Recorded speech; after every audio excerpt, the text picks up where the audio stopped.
The 100 companies responsible for 71% of global emissions should be responsible for 99% environmental healing.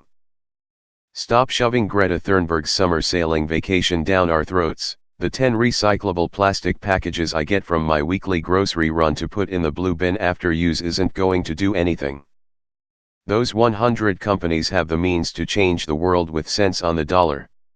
They have the power to use other materials in their products, and we would have no choice but to use them if it was actually economical for us to use it. I don't give a rat's ass if Coca-Cola loses $1 billion but uses glass because they've got cash coming out the wazoo. The price should not change for us, and in fact should go even lower, because saving the environment is a collective effort that needs the supplier to do their part and sell the glass cheaper, the manufacturer to enable their executives to buy 3 less Ferraris a year and make the product cheaper, and for the other 99% of the consumers to pay less for the products that inevitably make the planet cleaner. Now, how much responsibility do you bear because you buy from those companies daily, or benefit from services they provide, like transportation? Stop shoving Greta Thunberg's summer sailing vacation down our throats. She makes me care less about the environment. What are the top 100? In the United States, placing the blame of pollution on average people instead of corporations actually has roots as a PSA campaign. Keep America Beautiful, https://en. Wikipedia, org/wiki/keep_America_beautiful, funded by corporations in an effort to change public opinion, thus divert government regulations away from corporations. Yet you fund those companies by buying their products. Probably not unpopular. I don't think you understand how these huge companies make money. The whole business model is to make a very small margin on a huge amount of product. This is why smaller competitors can't beat large corporations, because they need to make more per unit.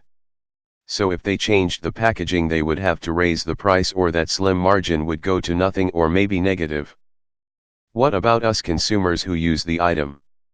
Number 5 on the list, https://bfcbbbbfebcdead/bddcfcddd. SSL, CF3. Rakuten. com/cms/reports/documents/002/327/original/carbon majors report 2017. PDF 14996912440 is Exxon who makes gasoline that I put in my car. Who should be responsible for the emissions coming out of my car? Exxon. My car manufacturer? Me. I agree that we need to stop polluting, but this whole 100 companies 71% stuff is misleading. Corruption and politics and policies aside, you need to think about the impacts these companies have on our daily lives. They are the reason that you can drive to work in the morning. They are the reason you can walk in and turn your lights on when you get home. They are the reason we have plastics. They are the reason why people's homes can stay warm throughout the winter. The petroleum industry is ruining this planet, but it's also an essential part to our daily lives. All that this study looks at is who's producing the most fossil fuels and what's the carbon emission that's related to that form of fossil fuel. It doesn't look at who then purchases and uses fossil fuels. The real place to be looking is the consumers and corporations who wastefully use these fossil fuel, not the companies producing them. China and India produce more pollution than the rest of the world combined. The price should not change for us, and in fact should go even lower, because saving the environment is a collective effort that needs the supplier to do their part and sell the glass cheaper, the manufacturer to enable their executives to buy 3 less Ferraris a year and make the product cheaper, and for the other 99% of the consumers to pay less for the products that inevitably make the planet cleaner. Sorry man, it's fun to be ideological and utopian, but that simply isn't how it works. Here's the harsh reality: there is no way to meaningfully cut down our resource consumption in a way that doesn't massively reduce the quality of life for the average person. In your example, yes, we can use glass bottles instead of plastic. Glass container technology has literally been around for hundreds of years. Glass is an old technology, and it's a very widely used resource, so glass manufacturers have been working for centuries to make the production of glass as cheap and efficient as possible. The same is true of industries like oil, concrete, steel, coal, plastics, etc. They're such huge and valuable industries that enormous efforts of engineers and businessmen have been poured into making the process as efficient as possible.